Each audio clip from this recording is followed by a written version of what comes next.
If you've had any cryptid encounters that you'd like me to share on here, email me at jttosstories@gmail.com. Before I start, I would just like to clarify that the first 4 stories I'll be sharing tonight all come from a gentleman who contacted me named Brady. Yes, these stories all happened to one person. Good or bad? Talk about luck. Story 1. I was 8 years old living in Hopkinsville, Kentucky.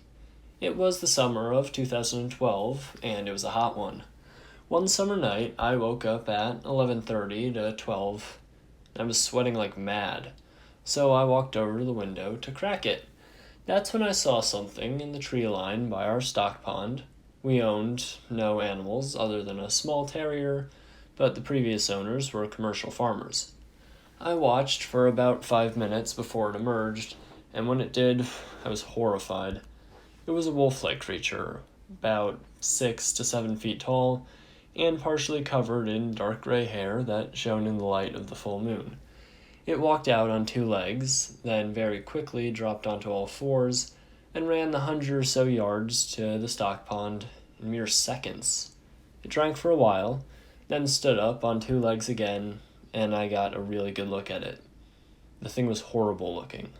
The fur was all patchy, it was very skinny, and it looked like it was covered in some kind of injury. Years later, when I saw the 3rd Harry Potter movie for the first time, I saw the werewolf, and that's almost exactly what it looked like. It then took off across the old cornfield and into the woods on the other side.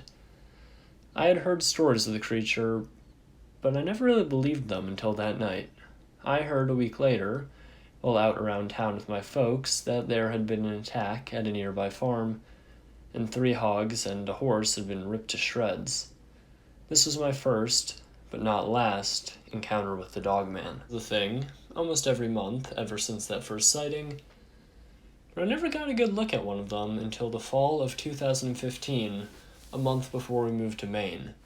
It was dusk, and I was outside with some of my friends playing with the Nerf guns, as young boys do. Those were the good old days. Anyway, after a while we got bored and started a fire. We told some jokes and laughed for a while, but then we started hearing noises in the woods, and the laughter died down.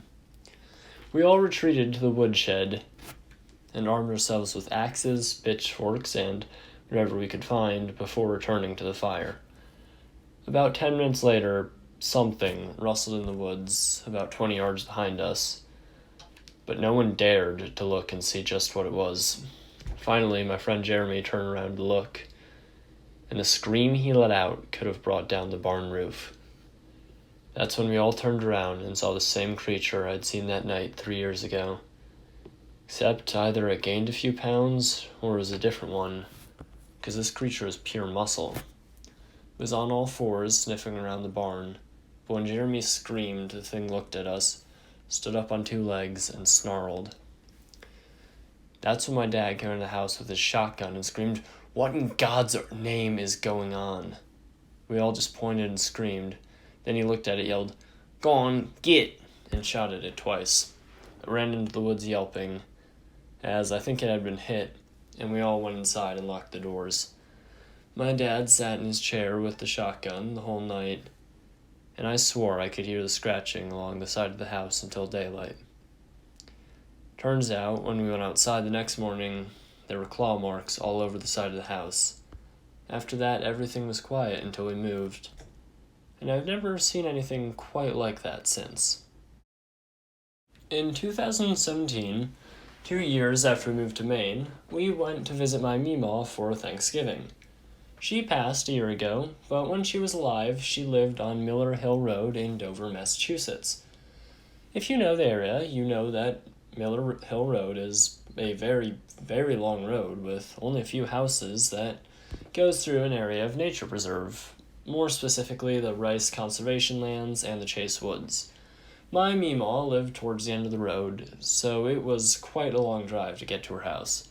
We had a wonderful dinner with our whole family, stayed the night, and left at 7 p.m. the next day to head home. About halfway along the road, I happened to look out the window and saw something about 50 yards ahead in the trees. It was about 3 feet tall and 4 to 5 feet long, and I wasn't sure what it was until we got closer. Then I knew for sure. It was exactly like the sketch of the Dover Demon Bill Bartlett made all those years ago, and it kept a fixed gaze on me as we drove past. As I followed it with my eyes, and as we drove by, I saw it jump out of the tree and into the middle of the road, its fingers lifting its body up and down as it breathed, then ran behind us for about 2 yards and veered off into the woods.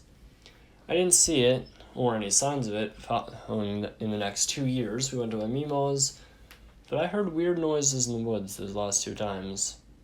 I know it's out there, and it is most definitely, in my mind, real. 4. This was in winter 2018, near where I now live in Maine. My family and I were out on a day trip in the mountains, and it was about 11 a.m. when I started hearing noises in the woods.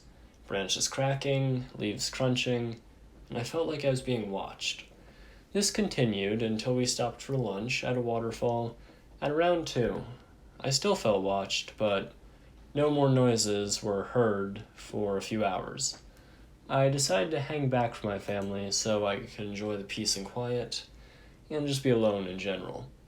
After about 15 minutes of quiet, I heard a twig snap and a loud grunt.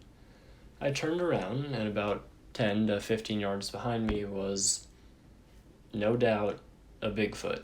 It stood 7 to 7.5 feet tall, had dark brown hair, and an almost human face. We looked at each other for about 20 to 30 seconds. I was frozen in fear, but it just seemed curious. Then it let out a loud howl, almost like a bobcat scream, but deep and guttural, and most definitely not any sound a human or ape could make. I screamed in turn and ran right back to the car. I told my mom and dad later as to not scare my small siblings, and they somewhat believed me, having witnessed the dog man 3 years earlier. I haven't told anyone any of these stories, but I'm glad to finally get all of this off my chest. Story 5. I come from a family of hunters.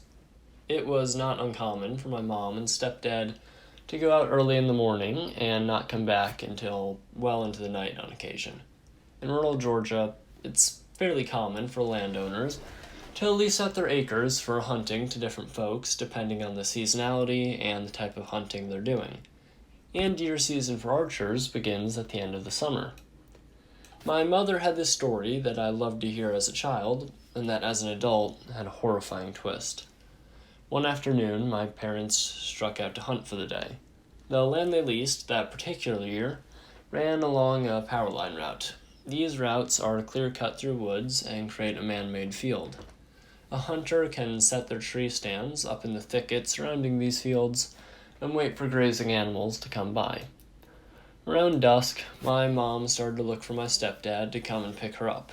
He would usually help her get situated in her stand, then go and find his own setup further down the trail. As the sun began to sink, she saw him walking through the power line clearing. My stepdad is a brolic-type man that has a wide gait in his walk.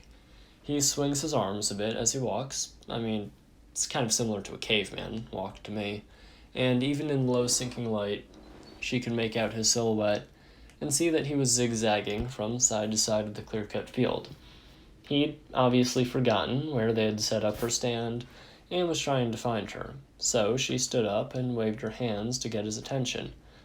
At that moment, the creature she thought was my stepdad noticed her, dropped down on all fours and darted into the woods, making a strange, low growl as it did. She waited for what felt like an eternity for my stepdad to come and get her. She was terrified and was in all tears. This was a story shared many times in my childhood when I asked for a scary hunting story. They have plenty of them. It's not that I didn't believe my mom, but we all know that the nights can play tricks on us and heighten our imagination. So when I asked for this story in my teenage years, imagine my surprise when my stepdad spoke up. A man of few words, and suffering from a lack of imagination, he raised his head at the dinner table. I've never told either of you this, but I think I probably should. That night, the creature wasn't running away from your mother. I was walking along the lines of the woods towards her tree stand when I noticed it. I smelled it before I actually saw the thing. It had a pungent odor, almost skunk-like, and seemed to be a little over 6 feet tall, covered in thick, coarse hair. It saw me at about the same time as I was drawing back an arrow to take aim. At first it growled, then dropped to all fours and sprinted towards me as I released the arrow, knocking it in the arm. I was shaking and just missed the intended hit. The animal veered to the side and kept running. To this very day, I wonder what that animal was.